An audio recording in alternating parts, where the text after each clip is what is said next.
Oke, pertanyaan nomor dua. Looking at your clients, do you see any changes or new behavior in terms of how they market their product and services?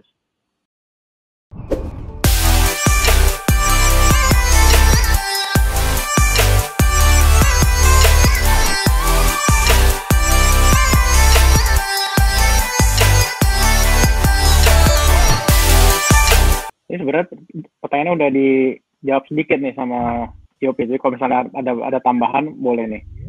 What can businesses do internally to humanize their brand? Jadi ya lebih mengorangkan ya mungkin customer-nya lebih dekat secara brand. Mungkin kan tadi Yopi udah ada sedikit mengenai apa tadi empathy marketing ya. Mungkin bisa di-elaborate more. Oke, jadi kalau kita bahasanya adalah personal marketing ya. Personal marketing penuh dengan empati. Kita ibarat katanya, analoginya adalah misalnya kita masuk ke satu restoran, di ujung, di meja pojok, ada Raisa gitu ya. Kita nggak kenal sama Raisa, itu tahu-tahu datang ke Raisa, ajak dia nonton bioskop. Kemungkinan besar kita dipanggil polisi gitu. Nah, hal yang sama berlaku di marketing juga. Di email marketing terutama, kita ada cycle namanya tell, and sell. Never sell at your first encounter gitu. Jadi itu that's being personal pertama. Habis itu berdasarkan behavior recipient kita, subscribers kita bisa ngasih mereka personal. Misal, contoh, kita mengirimkan email marketing isinya ada 3 kategori: baju laki-laki, baju perempuan, baju anak-anak. Dari behavior recipient kita, misalnya ada yang lihat baju laki-laki dan lain sebagainya, kita next emailnya kita itu mengirimkan yang relate dengan pakaian laki-laki gitu loh. Jadi do like big boys lah, like big boys. Jadi kayak zaman sekarang, pernah gak sih lu mikirin sesuatu barang, besok lu dapet iklannya di Instagram di mana-mana. Nah, itu yang kita perlu lakukan. Bahkan bisnis UKM perlu banget ngelakuin hal seperti ini karena benar tadi internet udah terlalu noisy, terlalu penuh dengan informasi. Kita hanya perlu dengar, lihat, pilih apa yang kita perlu gitu. Jadi nggak perlu lagi informasi yang kayak, hey, kita punya barang nih, terus dijembrengin 2000 barang, jebret. Nggak bisa begitu sekarang. Satu, dua. Jadi itu personal marketing ya.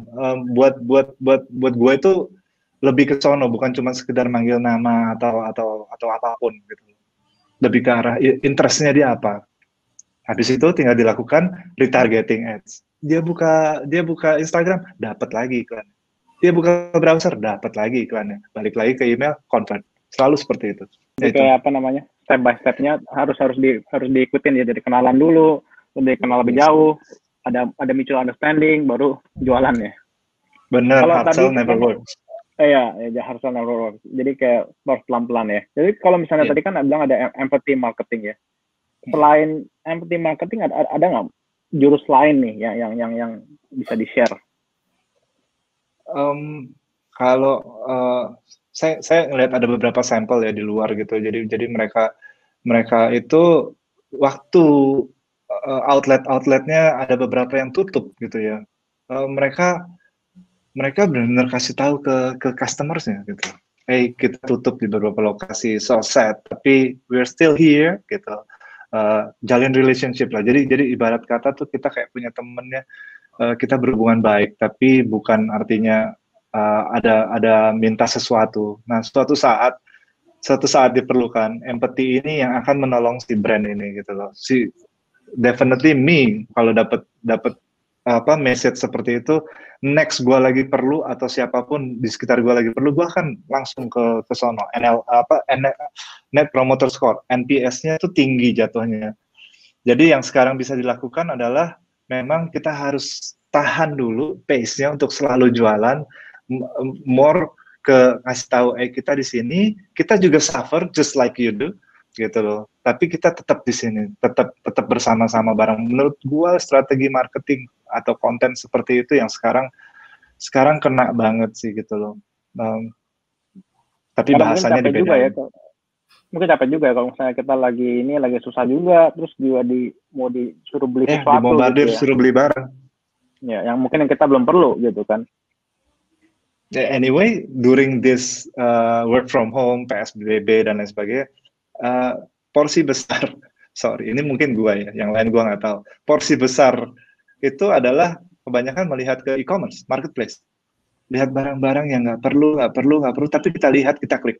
Nah, itu sebetulnya menandakan memang masih ada di situ potensi untuk orang beli. Cuman kita nggak bisa dengan cara kasar lah, kurang lebih seperti itu. Teknologi berperan besar di sini. Oke. Thank you bro. Kalau Asmi gimana?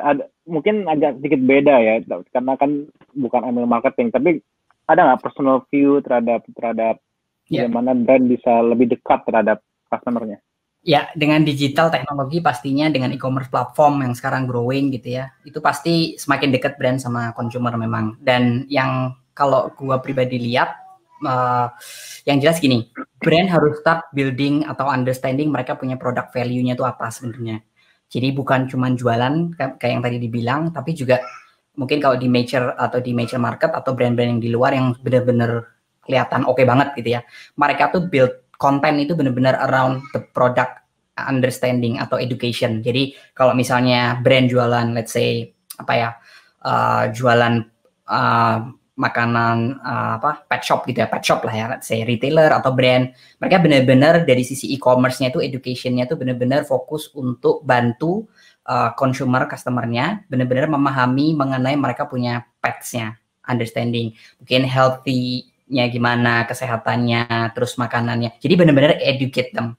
Jadi bukan cuma jualan, tapi juga seperti itu. Kalau di kaitannya sama e-commerce sendiri, gimana caranya bikin konten yang ngebantu si customer itu supaya mereka bisa decide cepat mau beli apa. Jadi instead of mungkin comparing sama brand lain, value-nya itu apa? Jadi semakin cepat si customer dapat istilahnya, dapat value dari brand itu. Kenapa gua harus beli dari brand itu? Semakin cepat gua make decision. Itu sebenarnya yang harus dilakuin sama brand sih, supaya mereka lebih dekat ke customernya harus cepet-cepet paham brand itu juga sih, kayak gitu.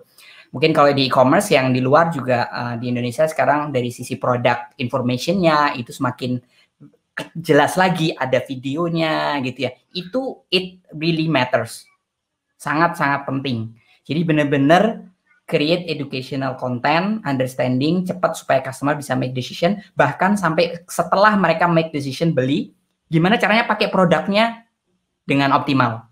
Nah, itu semua di-educate. Nah, itu yang menurut gua mungkin penting buat brand sih. Apakah Forstock melakukan edukasi tersebut kepada brand-brand? Untuk sharing gitu? Kita ada consulting juga, tapi memang sebagian besar dari sisi activity-nya untuk itu mereka lakuin in-house biasanya. Jadi untuk konten, producing the right foto gitu ya, the quality, high quality foto dan lain-lain itu biasanya mereka produce in-house sih, seperti itu. Tapi kalau sudah di-upload ke Forstock lihat ini quality fotonya mungkin nggak bagus gitu, Forstock juga kasih tahu ke mereka juga. Not really, tapi sebenarnya untuk mereka punya, ya sebenarnya untuk yang mereka lakuin sekarang di marketplace itu sudah di filter lah ya sama marketplace. Jadi somehow untuk di channel lain mereka lebih gampang sebenarnya. Tapi quality dari fotonya itu matters kan, itu sangat mendorong sales kan. Ya, jadi bukan cuma quality dari foto, tapi juga konten-konten yang lain. Jadi kalau di Forstock itu kita ada namanya product listing, cross listing gitu ya. Di situ kita juga ada beberapa konten custom field di bawah gitu ya, HTML dan lain-lain. Itu yang akan ngebantu mereka dan mereka bisa manfaatin tools dari Forstock untuk isi konten-konten itu. Cuman memang karena ya mostly nggak ada standarnya, jadi tiap-tiap channel juga punya standar yang beda-beda. Jadi memang mereka pakai untuk beberapa channel biasanya. Oke. How did you get your first customer? Gimana caranya dapetin customer pertama?